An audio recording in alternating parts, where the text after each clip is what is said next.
Con el empleo de fuerzas especiales de carabineros y 11 detenidos terminó la toma de la refinería de ENAP Biobío, protagonizada por trabajadores subcontratados.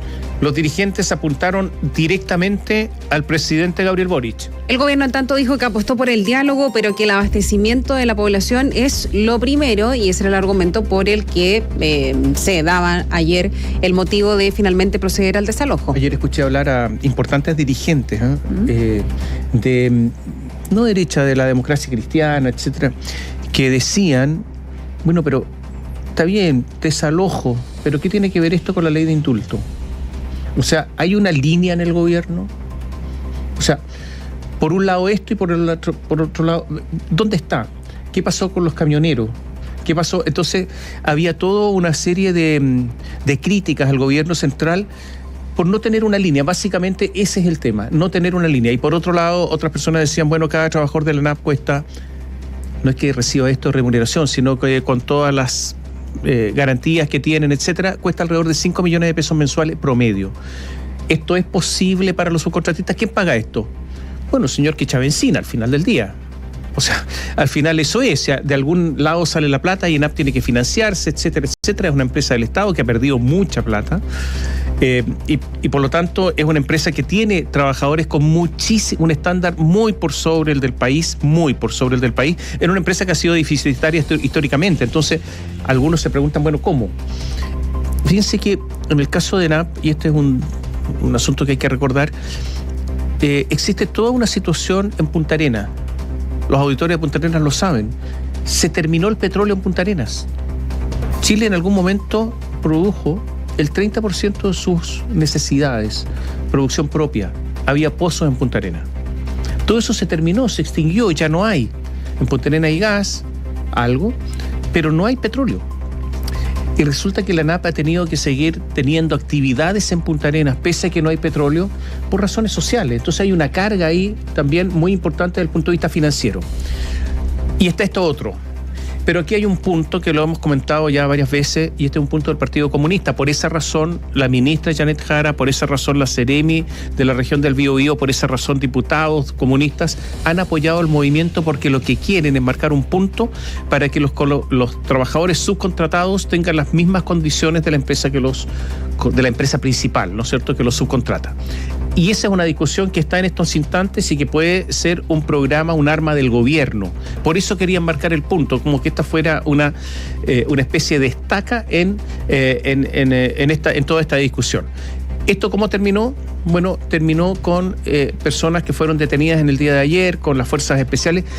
Y atención, que en algún momento se dijo que la ENAP era una empresa que estaba exagerando en cuanto a la posibilidad de que hubiera racionamiento de combustible en la zona de Concepción hacia el sur. Y resulta que al parecer no, porque resulta que lo que dijo el gobierno ayer era que justamente había que hacerlo por estas razones.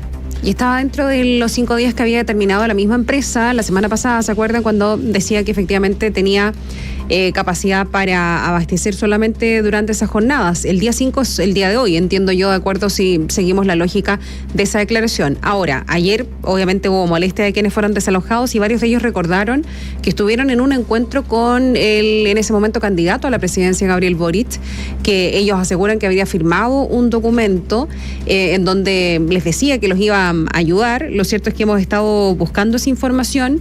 Lo que sabemos es que él recibió ese documento y más allá de que obviamente en 2 meses no podría resolver la situación, que es el tiempo que lleva en el mandato, no hay una firma, por lo menos en ese minuto. O sea, a ver, de lo que nosotros sabemos, lo que hizo el candidato Gabriel Boric en ese momento es que dio por recibido, o sea, lo recibió. Eso no significa estar de acuerdo con él. Uno recibe hartas cosas, pero no que habría estado de acuerdo con él. No hay ningún, por lo menos que nosotros dispongamos de eso, ¿no? Ningún documento o ninguna grabación, nada que indique que él se haya comprometido a que se establezca la misma situación de los trabajadores subcontratados con la empresa contratista. Eso no lo sabemos. por lo menos del material que disponemos. Vamos a tomar contacto con Radio Biobío de Concepción, con Tatiana Rizzo. Buenos días, Tatiana. Hola, Tatiana. Hola, buenos días, Tomás Catherine. Fueron en definitiva 11 las personas detenidas en medio del desalojo de las instalaciones de ENAP en Hualpén ayer por la tarde, de acuerdo a lo informado anoche por la Fiscalía de Talcahuano. Todas estas detenciones reportadas a la fiscal de turno, Mariana Ramírez, decían relación con una conducta tipificada como falta penal, específicamente oponerse a la acción de Carabineros, y considerando que esto no amerita someter a los imputados a una audiencia de control de detención ante el juzgado de garantía, entonces todos ellos fueron puestos en libertad. También el defensor local jefe de Talcahuano, Gonzalo Benavente, había ido hasta la comisaría de Hualpén para ver las condiciones en que estaban estos detenidos y confirmó que fueron liberados. Un desalojo que se llevó a cabo con decenas de vehículos y de personal de control de orden público cuando se estaba cumpliendo el día 8 de la movilización iniciada el lunes de la semana pasada por los trabajadores subcontratados de la estatal. Asegurar el normal suministro de combustible en el sur del país. Eso fue lo que dijo la delegada presidencial Daniela Dressner, es lo que se invocó, ¿no es cierto?, como argumento para pedir el desalojo, la necesidad de asegurar este suministro de combustible. Recordemos que el viernes pasado por la mañana se había lanzado por parte de ENAP una dura advertencia, que en 5 días acabaría la disponibilidad de gasolina, de petróleo y de parafina, no solo para esta región, sino que para toda la zona entre O'Higgins y la Araucanía. De esta manera justificó la autoridad la acción policial. Hoy día lo que hemos hecho es decidir poner adelante la seguridad y el abastecimiento de las y los ciudadanos, y eso es lo que hemos hecho, por eso hemos tomado esta decisión. Están abiertas las puertas al diálogo, siempre van a estar abiertas, pero esto tiene que ser sin poner en riesgo el abastecimiento de nuestros ciudadanos. Los trabajadores que estaban allí en el acceso, en el bloqueo de la ENAP, en el acceso, al ingreso de la planta, intentaron de alguna manera en un primer momento resistir el desalojo, pero los gases lacrimógenos, el gas pimienta que se usó, también el carro lanzaguas, lograron finalmente despejar todos los ingresos a las instalaciones de la ENAP. Carlos Contreras, el vocero de los movilizados, profundamente decepcionado en medio de todo este operativo, emplazó al presidente Gabriel Boric. Cuando eras candidato, estuviste conmigo, me firmaste un documento, dijiste que iba a revisar ese documento y no lo revisaste. Mira, la falta de respeto a los trabajadores subcontratados de todo Chile. Pero a ti, Boric, tú, esto es responsabilidad. Y hoy día te emplazo a que soluciones los problemas de los trabajadores subcontratistas. No puede ser que hoy día hemos sido ofendidos, humillados por las fuerzas especiales, por la delegada presidencial Daniela Dressner. Esto no va a quedar aquí. Claro, ahí hace referencia el dirigente a lo que ustedes mencionaban, lo que ocurrió el día 9 de septiembre del año pasado en la sede del sindicato de ENAP Bío Bío en Concepción, hasta donde llegó Gabriel Boric, para hablar con ellos, con los trabajadores de planta y con los subcontratados. Allí le hicieron entrega del documento, como se ve en un video. Gabriel Boric firma, pero firma, claro, evidentemente la recepción de esto, no un compromiso para hacerse cargo de esto en un eventual gobierno. Sin embargo, dicen que nunca le respondió y lo emplazaron entonces por esto en varias ocasiones ayer mientras se realizaba esta acción policial allí a las afueras de la planta en la comuna de Hualpén. Ya les habíamos contado anteriormente que desde que partió todo esto, el conflicto hace una semana, ENAP siempre habló a través de comunicados de prensa. Por ejemplo, el viernes pasado, cuando se comunicó que quedaban 5 días de abastecimiento, no hubo posibilidad de preguntar ni tampoco conocer los detalles de inventarios. Sin embargo, esto sí tuvo que ser respondido ayer durante una sesión de la Comisión de Energía del Senado, donde estuvo de manera telemática el ministro de Energía, Claudio Huepe, y de manera presencial estaban allí Patricio Farfán, el gerente corporativo de refinerías, estaba Andrés León, gerente corporativo de personas. Pese a que el invitado originalmente era el gerente general Julio Aranis, que no acudió. Ellos respondieron por qué se tomó la decisión de comunicar el día viernes esta situación realmente crítica y contó ahí en la comisión cuál era la real situación de los stock de combustible. Sobre nuestros inventarios disponibles, el quiebre de inventario en los lugares donde ENAP abastece se dio desde el minuto se dejó de suministrar, que fue ese día jueves en la noche, para San Vicente, 2 días después para el área de Chillán, y el quiebre que se proyecta para el día de hoy, mañana más tardar, en nuestra planta de Linares. Bueno, hubo molestia en la sesión por que no acudió el gerente general, incluso el ministro de Energía ironizó también diciendo que a lo mejor tenía cosas más importantes que hacer. Juan Luis Castro también estaba muy molesto por esto, pero también por el tema de fondo que se estaba analizando en la sesión y qué es lo que había generado toda esta problemática. Castro se preguntó quién de la empresa finalmente se hacía cargo del pánico que, según él, se generó en la población el día que se entregó el comunicado de la empresa. Yo voy a pedir una investigación a la Contraloría General de la República sobre el comportamiento que tuvo el directorio de ENAP, los directivos superiores que no están presentes hoy día y sobre el fundamento que hubo para hacer ese llamado con la alarma pública nacional que esto generó. Bien, ayer por la tarde se conoció una resolución exenta de la Superintendencia de Electricidad y Combustibles, la SEC, de la región del Biobío, que es en el fondo la justificación técnica de lo que pasó con el desalojo. Y es un documento en que la SEC le pide a la delegada regional, en este caso Daniela Dresner, el auxilio de la fuerza pública que sea necesaria, dice, para desalojar las instalaciones de ENAP en Hualpén y el terminal marítimo de San Vicente. Tatiana, mira, varias cosas. El gobierno dice que aquí hubo una instrucción para desalojar. Y esta instrucción era de la Superintendencia de Electricidad y Combustible. ¿Por qué? Porque justamente podía producirse el desabastecimiento y la superintendencia tiene que velar por el abastecimiento y que por lo tanto al gobierno no le queda otra que desalojar. Eso es lo primero.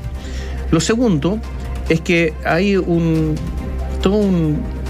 discusión acerca de por qué los máximos directivos de ENAP, me refiero a José Luis Mardones, que es presidente del directorio, y el gerente general Julio Aranis, no participaron en una sesión de ayer en el Congreso.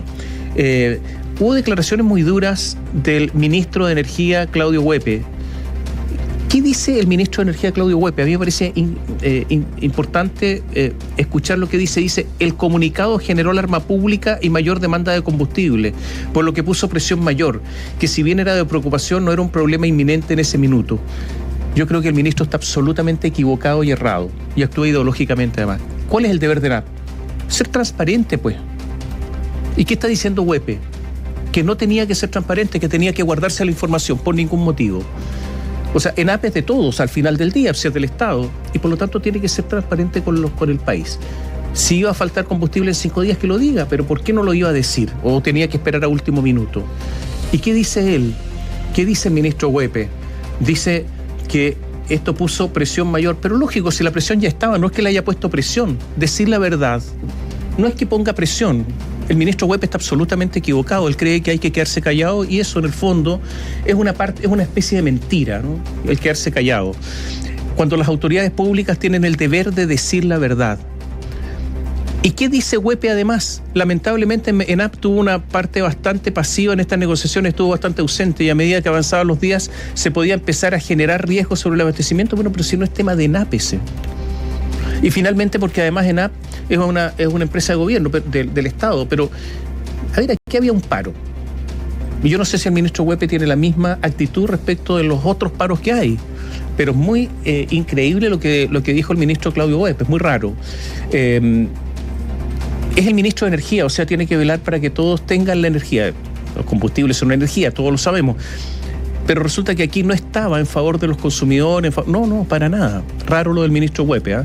Y lo otro es que se dijo por parte de los trabajadores que había un compromiso de Gabriel Boric. Nosotros hemos buscado si es que había un compromiso cuando el presidente Gabriel Boric era candidato y no encontramos esos antecedentes. Tatiana, ¿hubo algún compromiso? Parece que no, ¿no? No, claro. A ver, Gabriel Boric llega a reunirse con los trabajadores tanto de planta como los subcontratados el 9 de septiembre del 2021 a la sede del sindicato de ENAP en Concepción. Claro, él sabe que en esa oportunidad se le van a seguramente plantear algunas demandas, ¿no es cierto? Y los trabajadores le hablan de la situación de la subcontratación, le piden su respaldo y le hacen firmar un documento, pero en el fondo, claro, como dices Tomás, si se ve en el video, es la recepción del documento que firma Gabriel Boric. Incluso bromea, yo les contaba ya ayer, él bromea con que está firmando una especie de aval de un préstamo, le dice, no me van a estar haciendo firmar un préstamo, y se va con el documento. Claro, ellos le hicieron entrega de algo que en ese momento ellos ya tenían dentro de su petitorio a la Empresa Nacional de Petróleo, pero Gabriel Boric nunca les dijo, esto yo lo voy a asumir, ¿no es cierto?, o voy a poner en marcha algo de esto en un eventual gobierno. Efectivamente nunca le respondió, de ahí la molestia que tienen ellos y que tomaron la asistencia del entonces candidato como un apoyo a sus demandas. Pero la verdad es que Gabriel Boric, o por lo menos no sabemos que haya ocurrido un respaldo de ese tipo. En la grabación que hay no hay ninguna palabra del candidato Boric en ese momento de aceptar esas condiciones, para ser justo, porque si no cualquiera recibe algo y tendría que estar de acuerdo con lo que recibe. No, yo creo que eso no es así. Ayer asistió al Congreso, al Senado, al Senado, el gerente de operaciones de la refinería, que es Patricio Ferfán, un técnico, pero es gerente de operaciones, es un técnico en el sentido que administra, gerente de operaciones, y dijo que de aceptarse las exigencias de los trabajadores subcontratistas, el costo que tenía por cada trabajador subcontratista es de $11.500. Una cifra muy importante, $11.500. Ahora, Tatiana, ¿en qué situación quedan a esta hora, en este minuto, dos escenarios? Uno, el funcionamiento de la planta puede comenzar a funcionar en este minuto, y lo otro, en qué queda la condición además de la conversación. Entiendo que la Dirección del Trabajo es finalmente quien está velando porque se pueda llegar a una buena solución del conflicto. Sobre la situación de la refinería, de manera paulatina ayer, y en la medida que Carabineros abrió, despejó, ¿no es cierto?, se fue tomando control de nuevo de las instalaciones, primero de la refinería en Hualpén y más tarde se hizo del terminal marítimo de San Vicente en Talcahuano. ENAP no va a reanudar de inmediato o 100% sus operaciones, porque recordemos, es una empresa que está en mantención. Esto había comenzado en abril. Un periodo de mantención que se va a prolongar hasta el mes de julio. Entonces, de manera paulatina iban a ir deteniéndose algunas plantas, y para esto justamente se había comprado combustible, se había almacenado combustible para poder responder a la demanda que iba a haber en estos meses de esta parada de planta. Así lo que se va a reanudar a contar de hoy es justamente ese proceso de mantención. Y en relación con las conversaciones, está todo muy en la incógnita. Efectivamente, la Dirección del Trabajo había la semana pasada intentado establecer allí algún punto de mediación que fracasó, y ENAP sí había cedido en un punto en los últimos días, y es que ayer yo ya les contaba al mediodía que había mandatado a uno de sus directores, uno de los miembros del directorio, que es el representante de los trabajadores, Marcos Varas, quien viajó ayer por la mañana hasta la zona. Él venía con el respaldo del gobierno, venía con el respaldo de la ENAP, iba a ser una especie de garante en conversaciones. Sin embargo, solo pudo llegar hasta el abogado de la FENATRACOM, hasta el abogado de esta federación que estaba movilizada, porque los dirigentes no quisieron conversar con él. Entonces ahí también es cuando el gobierno y la empresa dicen, bueno, están pidiendo diálogo, pero rechazan conversar con la persona a la que hemos enviado especialmente para poder dialogar con ellos y poner fin a esta situación, y entonces se da algunas horas más tarde también el desalojo, en este caso pedido por el gobierno. Y para terminar, y rápidamente, el tema político con el Partido Comunista, porque esto provoca una fisura al interior del gobierno y posiblemente también en todo el gobierno regional, ¿no? Sí, la verdad es que, bueno, la condena de la acción policial que se dio ayer viene de diversos sectores, desde la UDI hasta el Partido Comunista, diciendo que fue una acción que tal vez se pudo haber planificado de otra manera, que si bien estaban tomados los accesos a la planta, no había violencia de parte de los trabajadores. Pero claro, y la Seremi del Trabajo, como dices tú, Tomás, de tendencia del PC, también había llevado aquí los intentos que había por sentar a todos los actores a la mesa, y las fracturas son múltiples en materia política. Se dice incluso que el sindicato de los trabajadores contratistas es un sindicato pro-UDI, y que lo que está haciendo es un intento de desestabilizar, ¿no es cierto?, de poner en perspectiva una demanda que nunca iba a ser posible, a la cual la ENAP pudiera ceder. Así es que son múltiples las lecturas que pueden hacerse al terminar esto y cuando en realidad no está resuelto. Con el desalojo las demandas se mantienen, ellos mismos lo vociferaron el día de ayer, esto no termina aquí, dijeron los trabajadores que estaban con esta movilización. Gracias, Tatiana. Chao, Tatiana, hasta pronto. Gracias a ustedes. Chao. Chao. Buenos días.